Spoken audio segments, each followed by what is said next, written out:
제가 오늘 본 영화는 노매드랜드라는 영화입니다. 노매드랜드는 한 몇 년 전에, 한 2, 3년 전인가요? 그때 아카데미 시상식에서 작품상을 받았다고 들었어요. 어떤 영화인지는 대강 알고 있었지만 이상하게 손에 잡히지 않던 영화였어요. 여태 안 봤다가 오늘 디즈니 플러스로 뭘 보지? 하고 보고 있었는데 노매드랜드가 눈에 띄어서 봤는데요. 왜 이제 봤을까? 라는 생각이 들 만큼 아주 길게 여운이 남은 영화였습니다. 그래서 그 영화에 대해서 간단하게 이야기를 할게요. 노매드랜드라고 하는 영화는 동명의 논픽션 서적인 노마드랜드를 원작으로 합니다.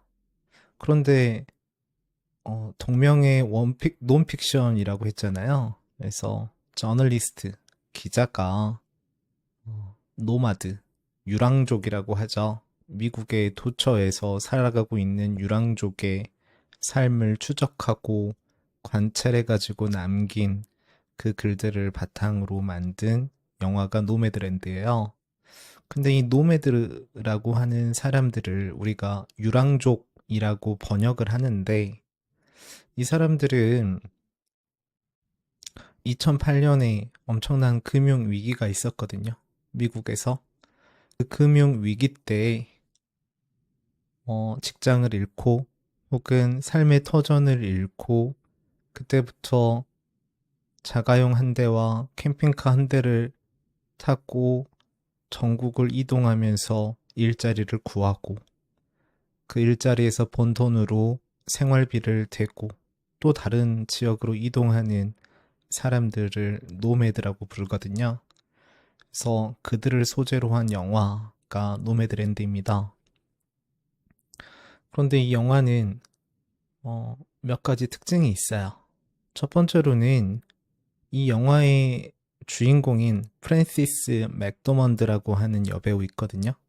그 배우가 대단히 유명한 배우인데 아주 옛날 영화예요. 혹시 아시려나 모르겠는데 파고라고 하는 영화가 있습니다. 그 프랜시스 맥도먼드라고 하는 배우가 직접 노마드랜드의 판권을 사가지고 본인이 제작을 하셨습니다. 제작을 하면서 감독을 구했죠. 클로이 자오라고 하는 여성 감독, 중국계 미국인 감독을 구해서 그 감독하고 함께 영화를 제작을 했는데 클로이 자오라고 하는 감독은 어떤 특징이 있는 감독이냐면 영화를 찍을 때 실화를 바탕으로 영화를 찍는다면 그 실화의 주인공이나 그 실화와 관련된 사람들을 직접 배우로 사용하는 그런 전력이 있는 감독이에요.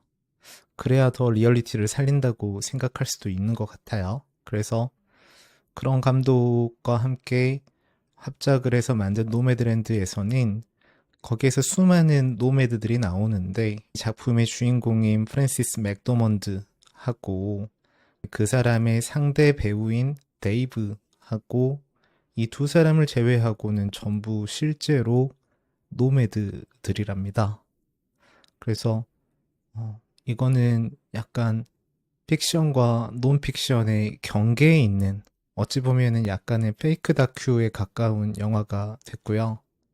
그러다 보니까 이 영화는 리얼리티와 그리고 또 픽션이 공존하는 굉장히 독특한 분위기를 가진 영화가 된 것 같아요. 그런데 이제 서사는 그렇게 복잡하지 않습니다. 주인공인 펀이 여자 주인공인데요. 이 여자 주인공은 일단 실직을 했습니다. 본인이 다니던 직장에서 해고라고 하긴 그래요. 왜냐면 회사가 망했으니까요.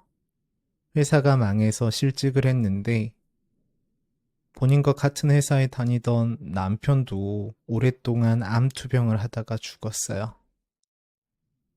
그러자 펀은 본인의 살림살이를 창고에다가 맡겨두고 밴을 하나 구매해서 전국을 떠도는 노마드가 됩니다.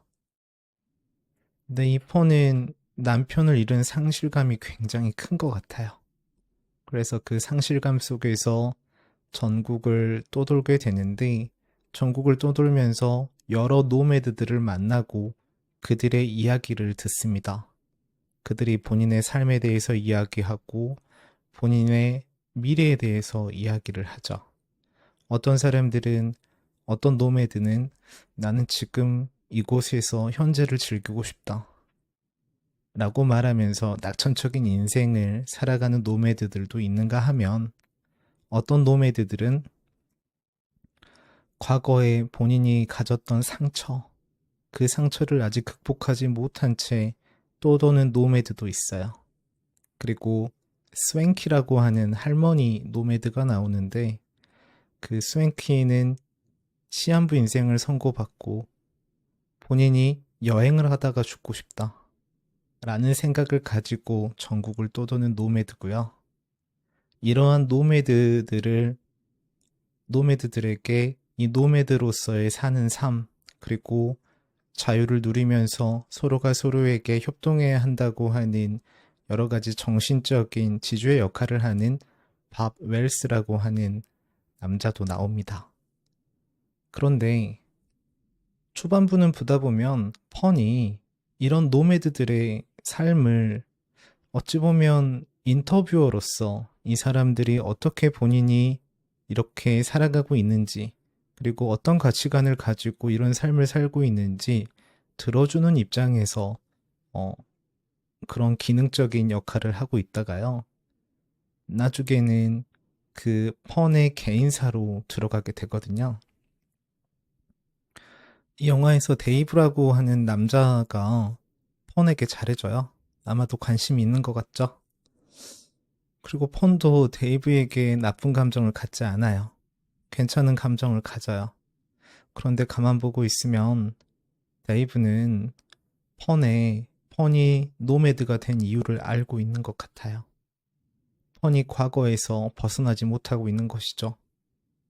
이미 이 세상을 떠난 남편에게서 그 마음을 떼고 있지 못하는 거예요. 정을 떼지 못하는 것이죠. 데이브는 거기에서 펀을 꺼내주고 싶어 하는 남자고요. 펀은 데이브의 그런 도움이 고마우면서도 스스로 본인의 삶을 개척하고 싶어 하는 여자입니다. 그래서 마지막에 데이브가 그냥 나랑 같이 삽시다. 내 집으로 오세요. 내 집에서 같이 삽시다. 라고 권유를 하는데 펀은 그것을 거절하고 다시 방랑을 떠나죠. 다시 방랑을 떠나면서 펀은 남편에게 가졌던 그 그리움과 남편과의 이별에서 느꼈던 상실감을 떨어낸 채 스스로의 삶을 위해서 떠나가면서 영화가 끝나게 됩니다. 그런데 저는 여기에서 두 가지를 느낀 것 같아요. 이 영화에서. 첫 번째는 집이라고 하는 의미에 대해서 생각을 해봤어요. 집이라는 의미에 대해서 생각하게 한 대사가 있는데, 어떤 여자애가 펀한테 물어봐요. 아줌마, 아줌마 홈리스라는데 맞아요? 이렇게 물어봐요. 그러니까 펀이 뭐라고 대답하냐면, 나는 하우스리스지 홈리스가 아닌데? 홈리스하고 하우스리스는 다른 거잖아. 라는 식으로 대답을 하거든요. 그래서 홈하고 하우스가 어떤 뉘앙스적인 차이가 있는지 저는 모르겠어요. 제가 영어를 잘 모르거든요. 어떤 뉘앙스적인 차이가 있는지는 잘 모르겠지만 아마도 이곳은 이런 느낌 아닐까요? 추억하고 기억의 차이? 저는 이런 생각에 서 있는 사람이거든요. 완전히 똑같은 의미의 단어가 여러 개 있을 이유가 없다. 만약에 어떠한 무언가를 가리키는 단어가 두 개라면 그 두 개는 분명 다른 의미를 가지고 있다라고 생각을 해요. 그렇기 때문에 제가 사전을 안 찾아봤지만 사전에 추억이 있고 기억이 있다면 이 둘은 분명 다른 단어일 것이다. 영어에서 홈이 있고 하우스가 있다면 이것도 분명 서로 다른 의미를 가졌을 것이다. 라고 저는 생각을 해요. 이 세상에 완벽히 똑같은 단어는 저는 없다고 생각을 합니다. 그런데, 이런 거예요. 홈은 이런 느낌인 것 같아요. 내 마음의 정처. 내 마음의 정처가 홈이고요. 하우스는 그냥 우리가 알고 있는 비를 피하고 바람을 피하고 잠을 잘 수 있는 어떤 구체적인 구조물로서의 뜻을 가지고 있다고 생각합니다. 그래서 어린아이는 펀한테 물어본 거죠. 아줌마 집 없다면서요. 거기서 말하는 집은 아마도 구조물일 겁니다. 그런데 펀은 대답하죠. 나 집 있어. 거기서 말하는 집은 내 마음의 정처라고 생각을 해요.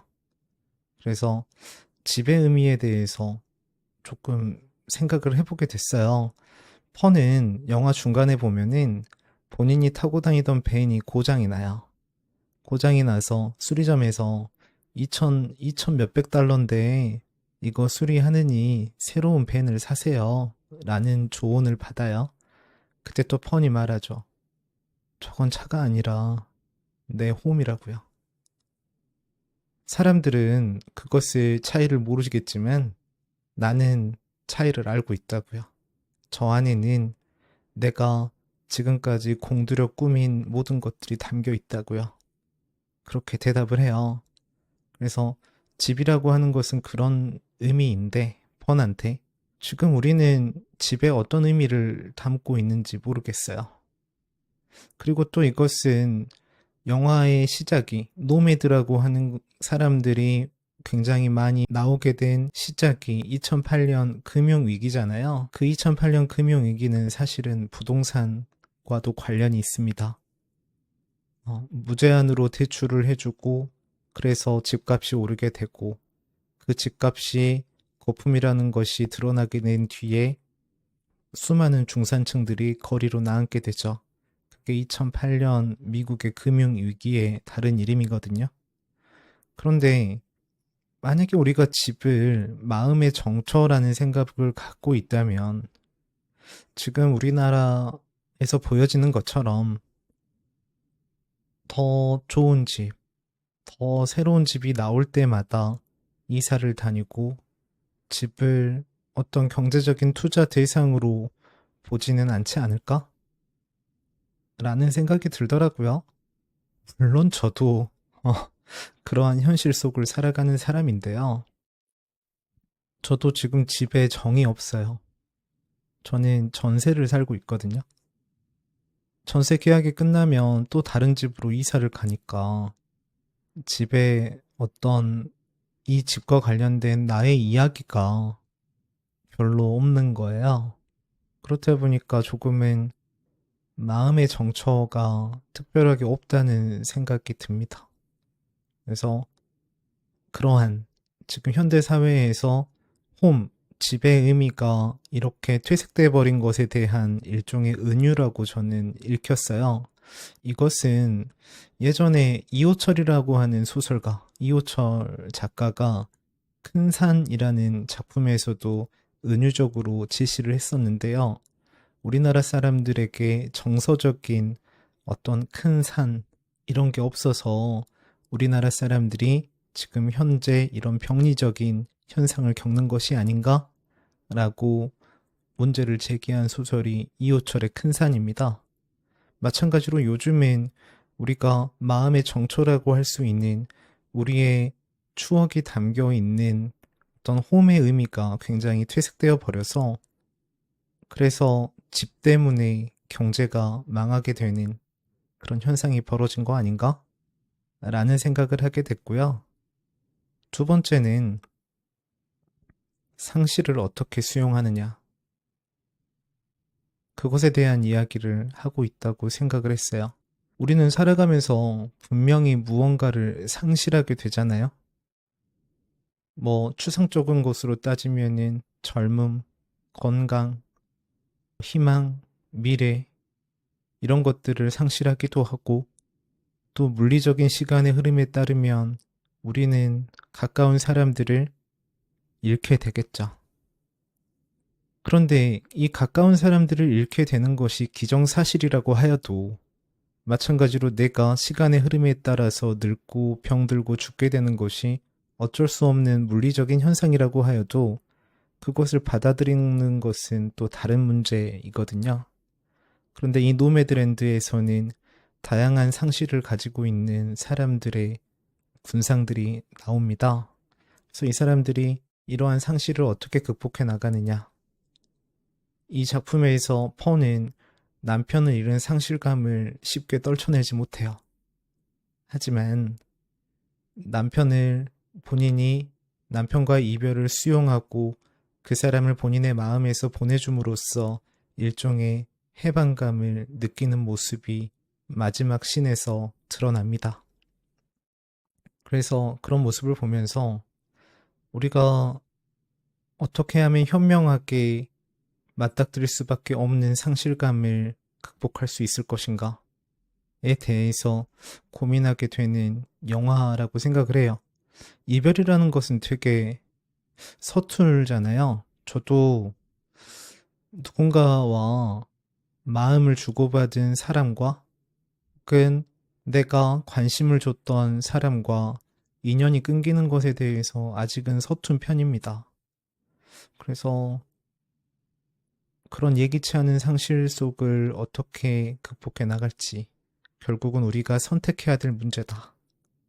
라는 것에 대해서 이야기하고 있는 작품이 노매드랜드라고 생각을 합니다. 그리고 영화의 자체 영상미도 굉장히 좋고요.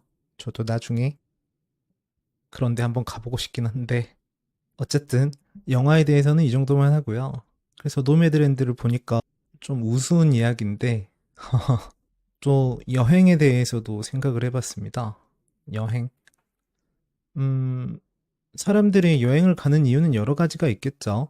가장 쉬운 이유는 내가 가보지 못했던 공간에서 느껴보지 못했던 감정을 만나기 위해서 그게 가장 쉬운 이유일 것 같고 그 다음으로는 휴식을 취하기 위해서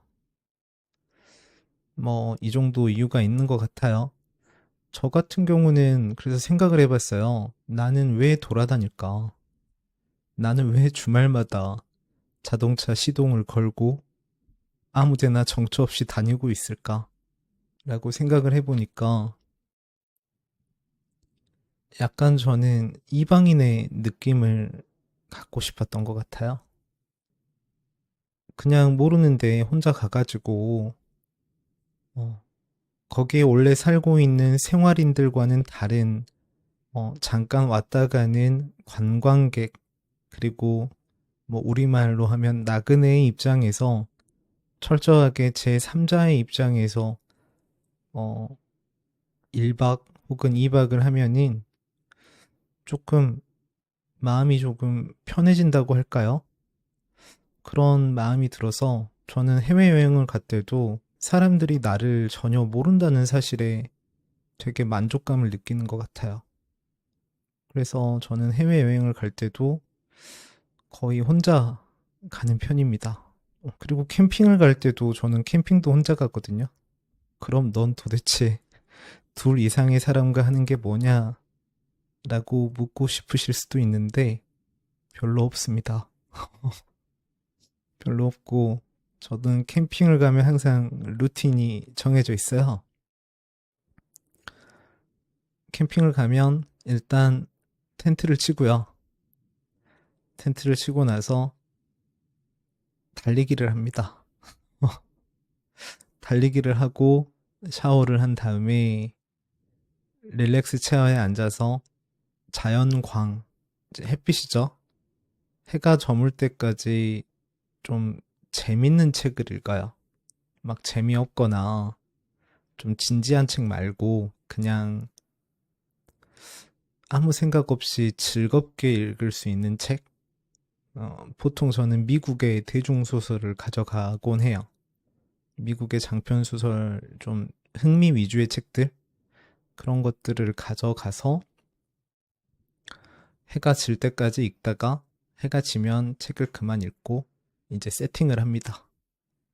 저녁과 불멍 세팅을 해요.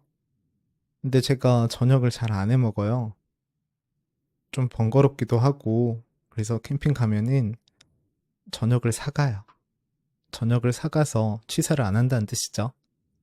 저녁을 사가서 저녁을 세팅하고, 그 다음에 아이패드를 꺼내고, 그리고 불을 지피고, 아이패드로 영화를 한 편 보면서 저녁을 먹으면서 불멍을 하면서 혼자 이런저런 생각을 하다가 좀 일찍 자요. 왜냐면은 좀 피곤하더라고요. 전 캠핑 가면은 약간 자려고 캠핑을 가는 느낌이 드는 게 되게 잠이 잘 와요. 피곤해서 10시나 11시쯤에 자는 것 같아요.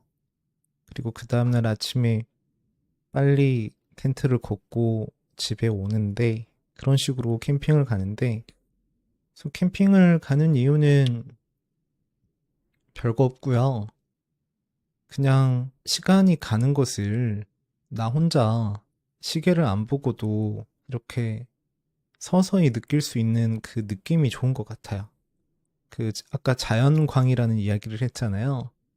제가 평소에 캠핑을 가지 않을 때는 일반적으로 실내에 있다 보니까 조명을 제가 조절할 수 있잖아요. 불을 껐다가 켰다가 조절할 수 있는데 캠핑을 가서 밖에 혼자 앉아 있으면 계속 점점 어두워지는 자연광도 느낄 수 있고 또 아주 칠흑같이 어두워진 밤도 느낄 수 있고 그렇게 시간의 흐름을 내가 몸으로 느끼는 게 뭔가 즐겁다? 라는 생각이 들더라고요. 그렇지 않고 집에 혼자 있으면은 24시간 내내 대낮이잖아요. 그래서 조금 인공적인 삶에서 벗어나고 싶은 마음이 있나 봐요. 저도 몰랐지만 그래서 한 번씩 캠핑을 갑니다.